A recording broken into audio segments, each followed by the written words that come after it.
이상기체 상태방정식에 대해서 알아볼 시간인데요. 일반적으로 상태방정식, 이퀘션 오브 스테이트라고 불려진 상태방정식은 온도, 압력, 비체적 사이의 관계를 표현하는 방정식이라고 얘기를 합니다. 그러나 이제 일반적인 상태방정식은 뭐 온도, 압력, 비체적뿐만 아니라 어떠한 평형 상태에서 어떤 물질의 다른 상태량들을 포함한 상태량 사이의 어떤 관계식을 지칭하는 것을 얘기한 겁니다. 그래서 이 상태방정식 중에서 이상기체에 대해서만 고려하는 것을 이상기체 상태방정식이라고 보면 됩니다. 이상기체에 대해서는 앞에도 한번 언급을 드렸다시피 이상기체라고 하는 것은 기체 사이에 그 기체 내에 있는 분자와 분자 사이의 거리가 상당히 넓고 압력이 낮아서 얘들의 운동 상호 간에 어떤 인력이나 청력이 거의 작용하지 않는 상태. 그렇기 때문에 이러한 이상기체들은 상태량 값들이 어떤 경우에 따라서는 온도의 함수로 일정하게 유지될 수 있는 그런 기체를 이상기체라고 부릅니다. 보통 상온에서 산소나 질소와 같은 단원자 분자, 헬륨, 네온 이런 단원자 분자들이 이상기체에 가깝습니다. 거의 온도의 함수에 비례하거나 혹은 어떤 특정 값은 일정한 상수로 나타나는 그런 기체들을 말하는 거고요. 섞여 있는 혼합물 같은 경우는 뭐 다원자 분자 같은 경우에는 조금 상황에 따라서 달라질 수 있다. 특히나 물과 같이 수증기 상태에 있는 경우는 달라질 수 있습니다. 기체상의 물질에 대한 가장 간단한 상태 방정식으로서 PVT의 거동을 정확하게 예측하고 있는 방정식을 이상기체 상태 방정식이라 한다. 얘네는 어떤 우리가 상온에서 우리가 사용할 수 있는 상황에서는 거의 일정하다고 보면 돼요. 그러나 좀 더 조건이 달라지는 경우, 즉 기체는 압축성 유체이기 때문에 압축을 받게 되면 기체의 어떤 운동량이나 형태가 달라지기 때문에 그 경우에는 이상기체로서 우리가 볼 수 없는 경우도 발생합니다. 우리가 보통 가스란 말과 베이퍼란 말을 많이 쓰는데 가스나 베이퍼나 사실상 어떤 주어진 조건, 압력이나 온도 상황에서 기체 상태인 것은 분명히 맞습니다. 그러나 우리가 보통 기체하고 베이퍼라고 나누는 이유는 뭐냐면 가스 같은 경우에는 포화 상태의 값에 즉 포화 전기선에 가까이 있는 것을 보통 베이퍼라고 하고 그로부터 과열 전기 상태에서 상당히 높아진 상태를 보통 기체라고 부릅니다. 유사하게 취급하고 통상 응축 상태에서 멀리 떨어져 있지 않는 기체를 전기라 지칭한다. 즉 포화 상태에서 멀리 떨어지지 않는 경우를 전기라고 부를 뿐이지 사실상 비슷하게 취급하고 있다라고 생각하시면 됩니다. 이상기체 상태 방정식은 다음과 같습니다. PV는 RT로 되어 있습니다. P는 압력이고 V는 비체적, R은 기체상수, 보통 비례상수라고 하는데 가스 컨스탄트입니다. 기체마다 그 값이 달라집니다. T는 온도입니다. 여기서 중요한 건 뭐냐면은 여기서 사용하는 압력과 온도는 절대 온도, 절대 압력을 사용하고 있다. 이걸 반드시 윤정해 주세요. 여러분들이 계산하면서 놓치는 실수하는 구간이 바로 여기입니다. 절대 압력, 절대 온도로서 이 상태 방정식이 정의되어 있다고 알고 있어야지 이걸 절대 온도가 아닌 우리가 도시나 도 F를 사용하면 안 된다는 얘기죠. 켈빈이나 랭킨을 사용해야 된다는 얘기가 되고 압력 또한 절대 압력입니다. 즉 그 게이지 압이 아니라 절대 압을 사용한다. 이거 V는 비체적이다. 이상기체 상태 방정식, 이상기체 관계식이라고 불려지고요. 상기 관계식에 따라서 거동하는 기체를 이상기체라고 한다라고 정의했는데 그렇다면은 이러한 거동을 하는 기체를 어떤 식으로부터 보통 우리가 PV는 RT라고 했으면은 이건 기체 상수입니다. 상수, 컨스탄트는 상수입니다. 상수는 변하지 않죠. 기체마다 달라지겠지만은 기체가 정해지면 그 기체는 고정되는 값이라는 얘기입니다. 다시 넘겨보면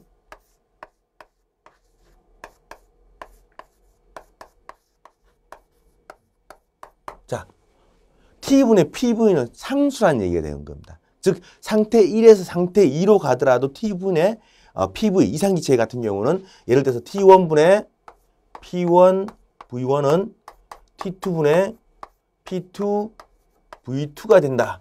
이런 얘기가 되는 겁니다. 이 안에 무슨 내용이 포함되어 있느냐? 여러분들이 많이 들어봤던 보일-샤를의 법칙이 더 포함되어 있습니다. 보일의 법칙, 샤를의 법칙이 포함된 게 결국 이상기체 상태 방정식으로 나타난 겁니다. 보일-샤를의 법칙이 그 배경이 된다. 이렇게 생각하시면 될 거예요. 이런 것들은 여러분들이 염두에 두시면 문제를 풀 때 굉장히 도움이 됩니다.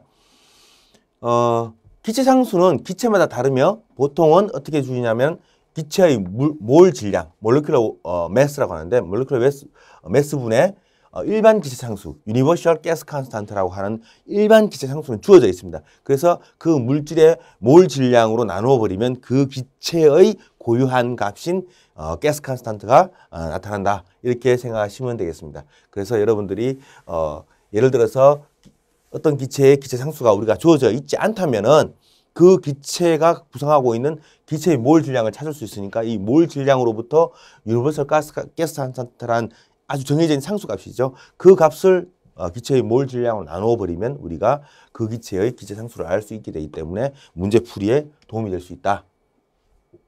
여기서는 유니버셜 가스 컨스탄트입니다. 단위란 값이에요. 그 어떻게 구성되어 있냐? 8.31447 kJ/kmol 도/K로 되어 있습니다. 이게 뭐냐면 절대 온도를 사용한다는 얘기고 이건 킬로몰을 쓰고 있습니다. 이것만 잘 유념해 주십시오. 보통 연력학에서 쓰는 것 중에서 이 몰을 사용하는 것들은 대부분 화학적 반응이 있는 경우에 몰을 많이 사용합니다. 즉 연소 과정입니다. 연력학에서 화학적 반응을 볼 수 있는 유일한 과정은 연소겠죠. 연소 과정에서 꼭 필요한 단위이기 때문에 이건 염두에 두시고 나머지는 뭐 이렇게 구성된다. 왜냐하면 킬로줄 같은 거는 킬로파스칼 곱하기 세제곱미터죠. 이게 뭐입니까? 이게 결국 킬로줄이죠. 이건 뭐냐면 P고 V죠. P 곱하기 V는 뭐예요? 에너지 단위가 된다.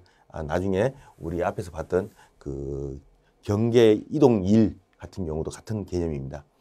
몰 질량, 물질 1g몰, gm몰이라는데 또는 1kg몰의 질량으로 정의된 것을 몰 질량이라 한다.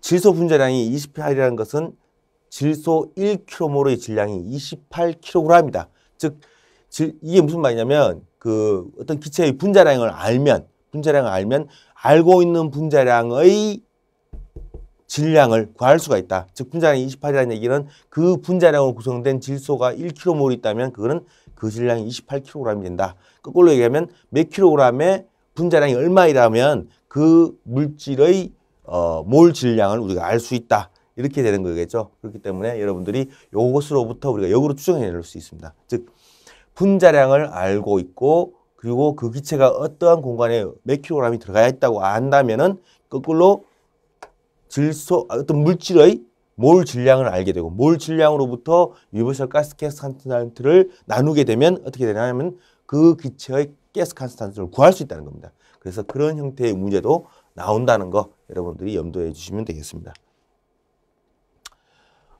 개의 질량은 분자량 M과 몰수 N의 곱으로 나타난다. 그러니까 즉 결국 뭐냐면 개의 질량이란 것은 분자량이 얼마짜리냐? 우리가 앞에 봤죠? 분자량이 28짜리였다. 28짜리였고 아까 봤던 그 몰수죠. 몰수 몇 몰이냐? 그 몰수를 곱해주면은 결국은 질량이 나온다. 아까 봤던 28kg이었고 이 몰수가 1km몰이었죠. 그러니까 28kg 곱하기 1km몰은 28kg. 뭐 이런 개념입니다. 이런 식으로 정의되는 거고요. 이상기체 상태 방정식의 다른 형태는 V를 우리가 라지 V를 스몰 그러니까 MV로 맞출 수가 있죠. 그래서 PV는 MRT 즉 앞에서 봤던 P 스몰 V죠. 비체적이죠.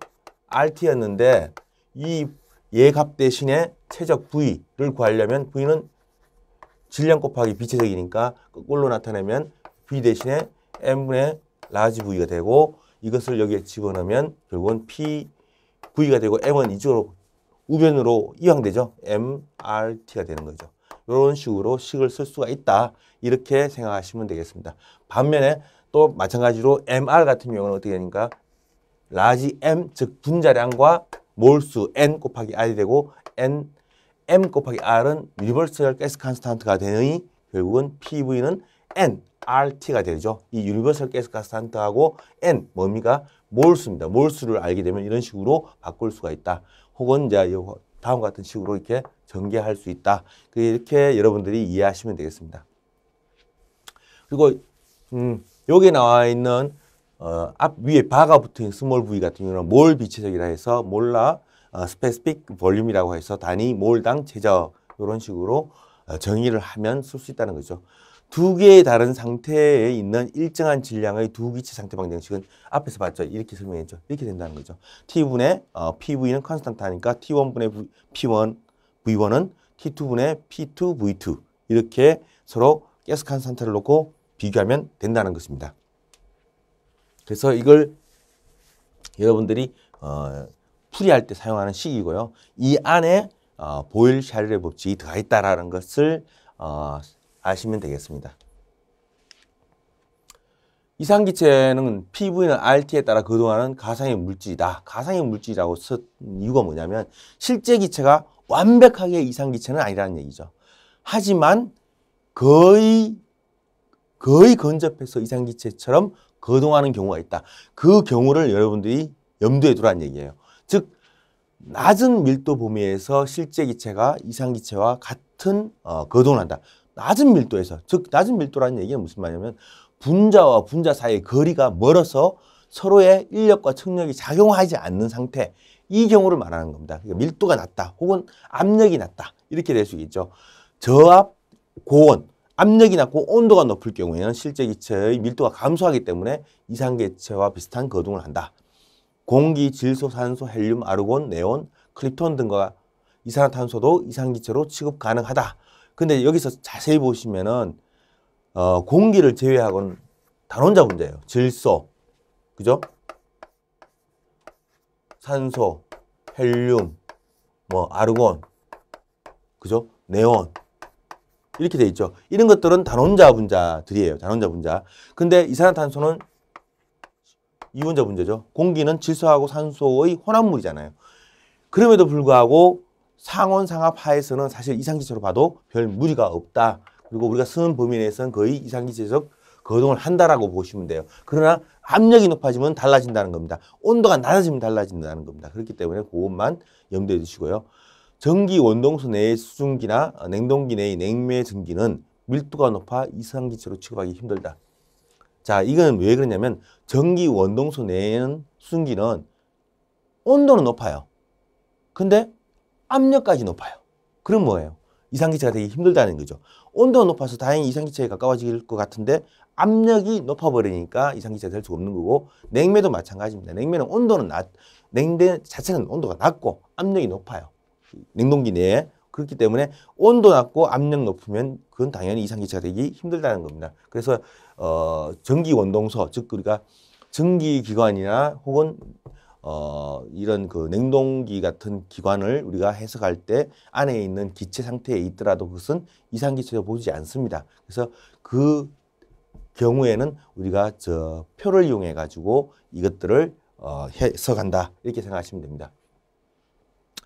자, 예를 들어 볼게요. 자동차 운행 중에 타이어 내 공기의 온도 상승을 보고자 하는데요. 여러분들이 일반적으로 자동차 내에 자동차에 사용한 타이어 같은 경우 타이어 내에 공기가 들어있는데 보통 우리가 자동차 타이어의 공기압을 뭐로 나타냅니까? 킬로파스칼 안 쓰죠. PSI 쓰잖아요. 몇 PSI, 몇 PSI. 만드는 나라가 사실 영미권이다 보니까 그렇게 돌아서 현재 사용하고 있는 단위도 PSI 단위를 씁니다. 국소 대기압이 95kPa인 곳. 자, 국소 대기압이라고 했습니다. 대기압이에요, 대기압. 그러니까 결국 무슨 말이냐면 PATM이 95kPa. 자, 대기압을 줬어요. 무슨 말입니까? 이걸 왜 줬을까요? 이거 이상기체의 상태 방정식 쓸 때 압력은 절대압이라고 그랬죠. 그러니까 이 대기압 플러스 게이지압이 들어가겠죠. 게이지압. 게이지압. 그래서 대기압을 준 거예요. 대기압 안 주어지면 그냥 우리 101.4나 5 정도의 표준 대기압을 쓰겠죠.